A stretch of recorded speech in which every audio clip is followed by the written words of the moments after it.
शांति। आज 8 अक्टूबर 2021 के बाबा के मधुर महावाक्य सुनेंगे। मीठे बच्चे, अब विदेही बनने का अभ्यास करो।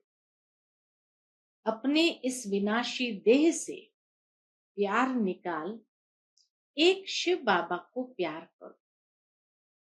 प्रश्न है, इस बेहद की पुरानी दुनिया से जिन्हें वैराग्य आ चुका है, उनकी निशानी क्या होगी?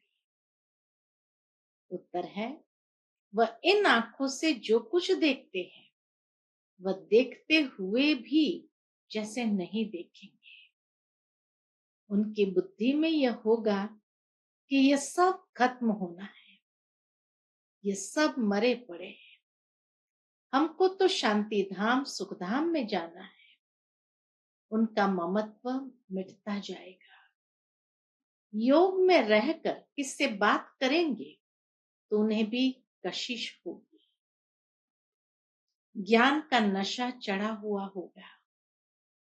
आज की मुरली से पहले गीत बजा है, ओम नमः शिवाय। ओम शांति। बाप कहते हैं, मीठे बच्चे, तुम शिव बाबा को जान गए हो। फिर ये गीत गाना तो जैसे भक्ति मार्ग का हो जाता है।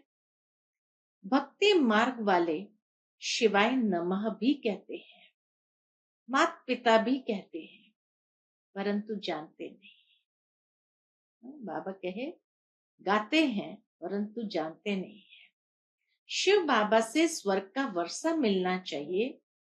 तुम बच्चों को तो बाप मिला है, उनसे वर्षा मिल रहा है, इसलिए बाप को याद करते हो।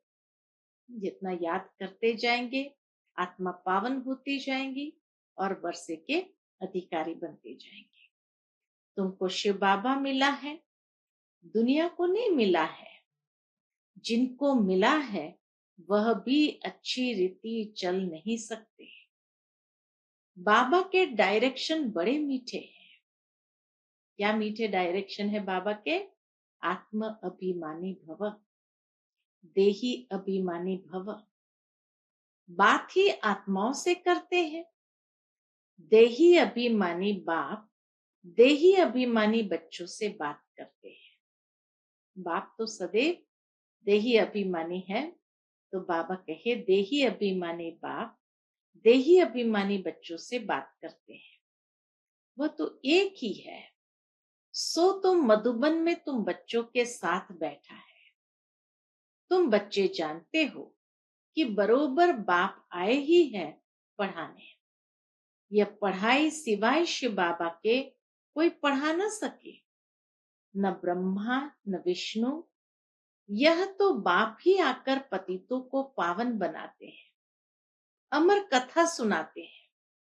सो भी यहाँ ही सुनाएंगे ना, अमरनाथ पर तो नहीं सुनाएंगे ना। यही अमर कथा सत्यनारायण की कथा है।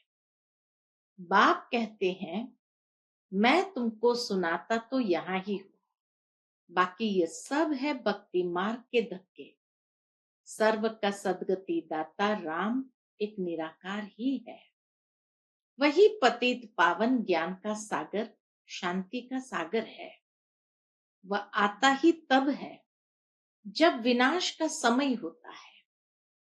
सारे जगत का गुरु तो एक परमपिता परमात्मा ही हो सकता है। वह निराकार है। बाबा कहे, वह निराकार है ना।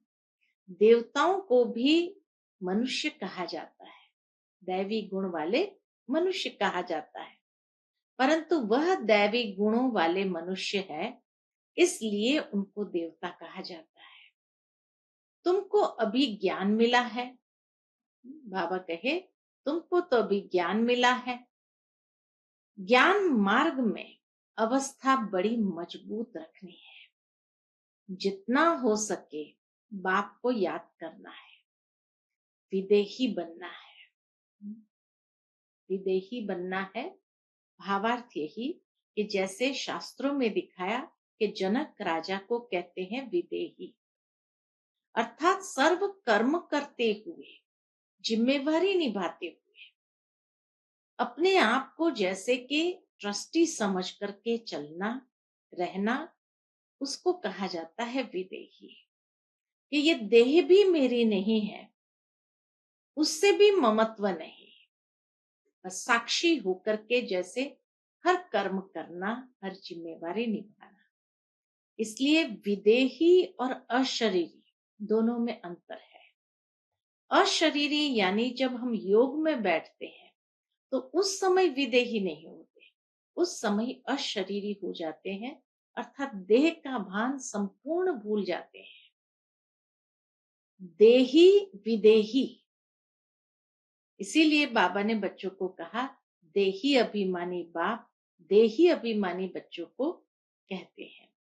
भावार्थ यही कि देही और विदेही, जो देही रहना जानते हैं वो विदेही भी बनना जानते हैं।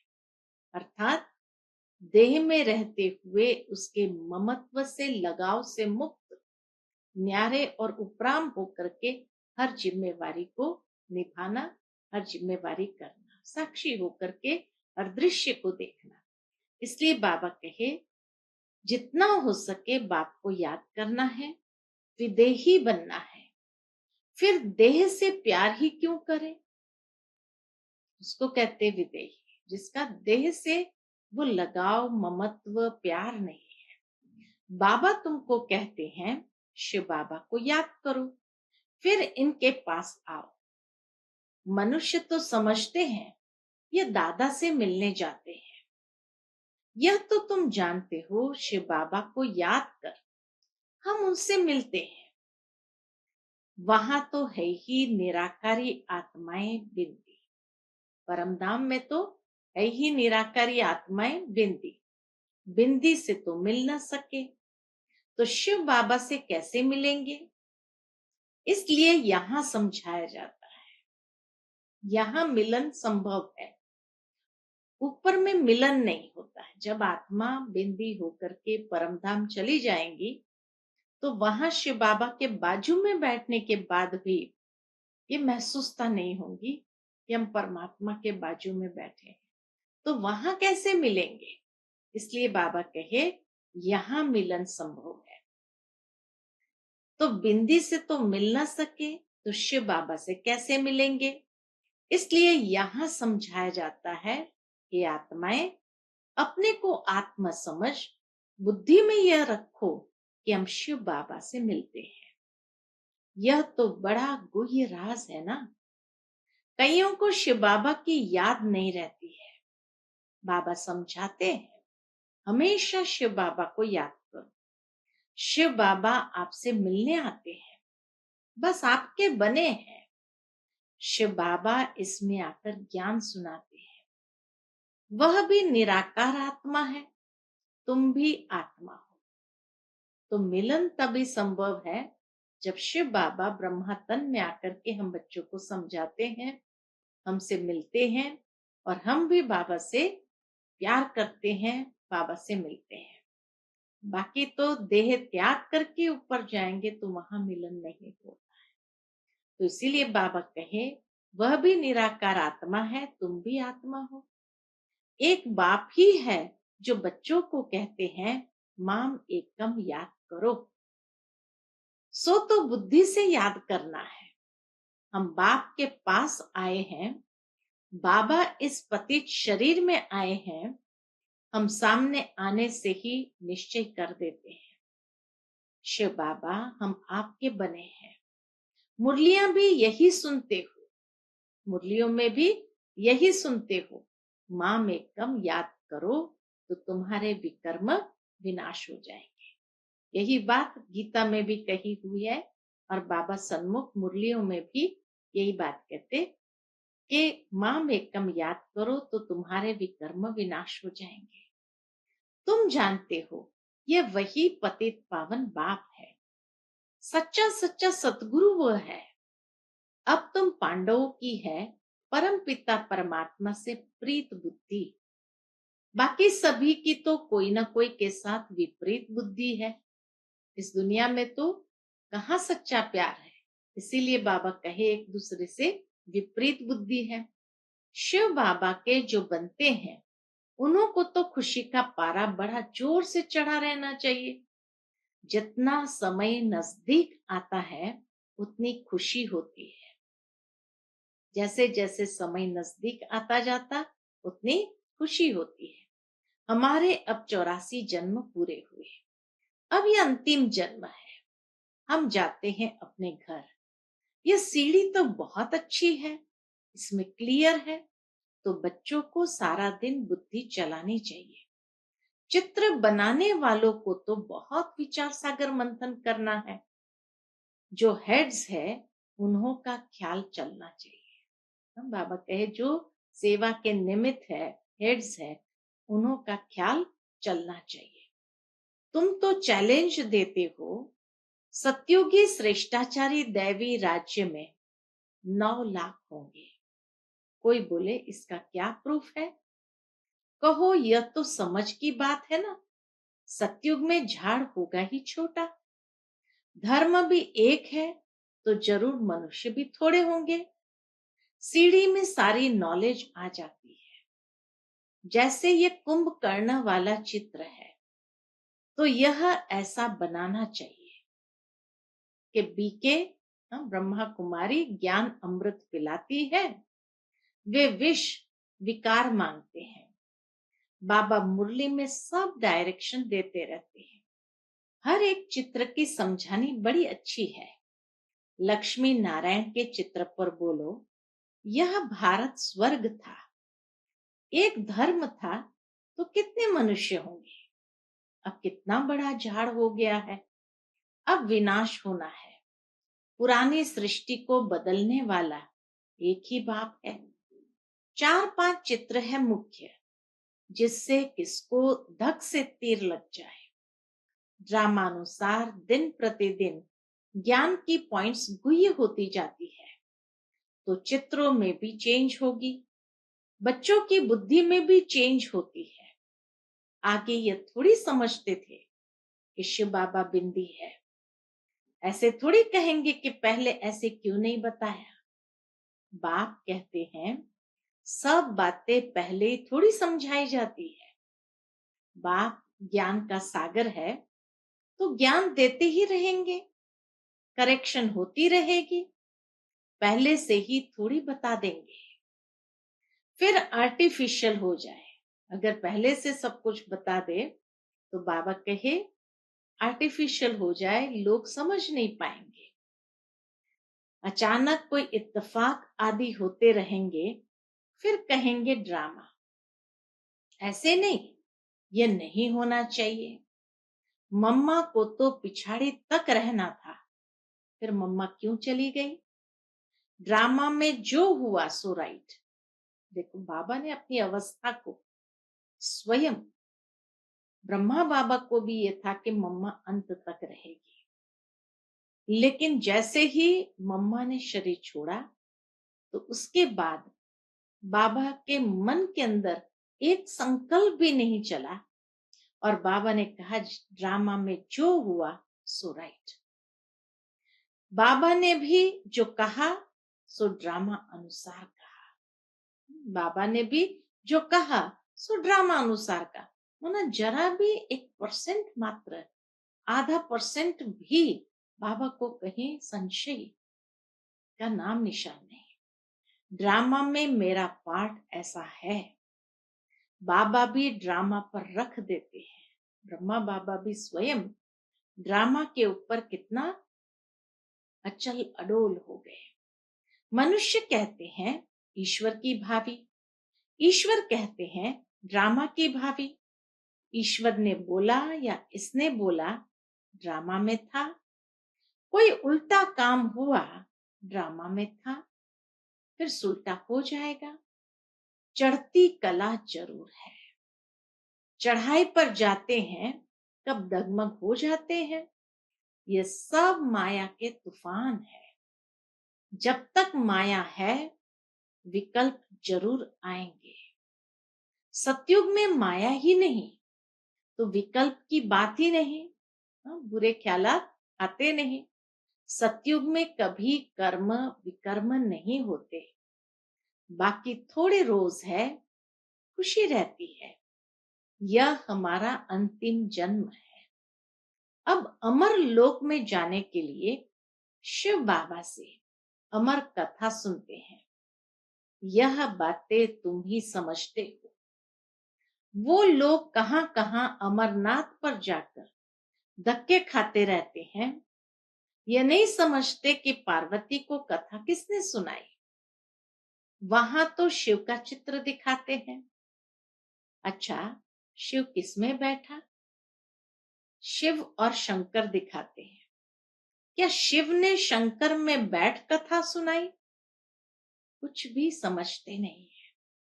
भक्ति मार्ग वाले अभी तक तीर्थ करने जाते रहते हैं। कथा भी वास्तव में बड़ी नहीं है, असुल है मन मनाव। सारे ज्ञान का सार है मन मनाव। बस बीज को याद करो, ड्रामा के चक्र को याद करो। जो ज्ञान बाबा के पास है वह ज्ञान हमारी आत्मा में भी है।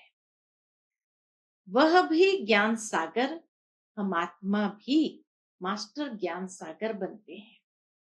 नशा चढ़ना चाहिए ना, बाबा कहे नशा चढ़ना चाहिए ना। वह हम भाइयों को सुनाते हैं। बाबा हम भाइयों को, आत्माओं को सुनाते हैं। सुनाएंगे तो शरीर द्वारा ही, इसमें संशय नहीं लाना चाहिए। बाप को याद करते करते सारा ज्ञान बुद्धि में आ जाता है। बाप की याद से ही विकर्म विनाश होंगे, ममत्व मिटता जाएगा। कोई का नाम मात्र प्यार होता है, हमारा भी ऐसा है। अभी तो हम जाते हैं सुखधाम। यह तो जैसे सब मरे पड़े हैं, इनसे दिल क्या लगानी है। शांति धाम में जाकर फिर सुखधाम में आकर राज्य करेंगे। इसको कहा जाता है पुरानी दुनिया से वैराग्य। बाप कहते हैं इन आंखों से जो कुछ देखते हो वह सब खत्म हो जाने का है। विनाश के बाद स्वर्ग को देखेंगे। अब तुम बच्चों को बहुत मीठा बनना चाहिए। बाबा कहे अभी समय के हिसाब से तुम्हें बहुत मीठा बनना चाहिए। योग में रह कोई बात करेंगे तो उनको बड़ी कशिश होगी। ये ज्ञान ऐसा है जो बाकी सब भूल जाता है। अच्छा, मीठे मीठे सिकिलदे बच्चों प्रति माता पिता बाप दादा का याद प्यार और गुड मॉर्निंग। रूहानी बाप की रूहानी बच्चों को नमस्ते। हम सब रूहानी बच्चों की रूहानी माता पिता बाप दादा को याद प्यार, गुड मॉर्निंग और नमस्ते। नमस्ते। शुक्रिया बाबा, शुक्रिया। आज की मुरली से धारणा के लिए मुख्य सार है। पहली पॉइंट, ज्ञान मार्ग में अपनी अवस्था बहुत मजबूत बनानी है, विदेही बनना है। एक बाप से ही सच्ची सच्ची प्रीत रखनी है। दूसरी पॉइंट, ड्रामा की भावी पर अडोल रहना है। अवस्था मजबूत कैसे रहेंगी? एक तो बाबा से प्रीत, विदेही बनने का अभ्यास करना और ड्रामा की भावी पर अडोल रहना है। ड्रामा में जो हुआ सो राइट, कभी डगमग नहीं होना है, किसी भी बात में संशय नहीं लाना है। आज का बाबा का मधुर वरदान हम बच्चों के प्रति है, दाता बन, हर सेकंड हर संकल्प में दान देने वाले, उदारचित महादानी भव। दाता बन, हर सेकंड हर संकल्प में दान देने वाले, उदारचित महादानी भव। आप दाता के बच्चे लेने वाले नहीं, लेकिन देने वाले हो। हर सेकंड हर संकल्प में देना है। जब ऐसे दाता बन जाएंगे तब कहेंगे उदारचित महादानी। ऐसे महादानी बनने से महान शक्ति की प्राप्ति स्वतः होती है, लेकिन देने के लिए स्वयं का भंडारा भरपूर चाहिए। देने के लिए अगर भंडारा ही खाली हो तो क्या देंगे। जो लेना था बस सब कुछ ले लिया, बाकी रह गया देना। बाबा कहे बाकी रह गया देना, तो देते जाओ, देने से और भी भंडारा बढ़ता जाएगा। आज का स्लोगन है, हर सब्जेक्ट में फुल मार्क्स जमा करनी है तो गंभीरता का गुण धारण करो। हर सब्जेक्ट में फुल मार्क्स जमा करनी है तो गंभीरता का गुण धारण करो। उसके बाद मातेश्वरी जी के अनमोल महावाक्य है। तो पहली पॉइंट जो मातेश्वरी जी ने स्पष्ट की है, निराकार परमात्मा का रिजर्व तन ब्रह्मा तन है। निराकार परमात्मा का रिजर्व तन ब्रह्मा तन है। यह तो आप अपने को पूरा निश्चय है कि परमात्मा अपने साकार ब्रह्मा तन द्वारा आकर पढ़ा रहे हैं। इस पॉइंट पर बहुत जिज्ञासु प्रश्न पूछते हैं कि अमृत वेले समय निराकार परमात्मा जब अपने साकार तन में प्रवेश होते हैं तो उसी समय शरीर में क्या चेंज होती है। वो पूछते हैं, क्या तुम उस समय बैठ उनको देखते हो कि कैसे परमात्मा आता है। अब इस पर समझाया जाता है। अब इस पर मम्मा स्पष्टीकरण कर रही है।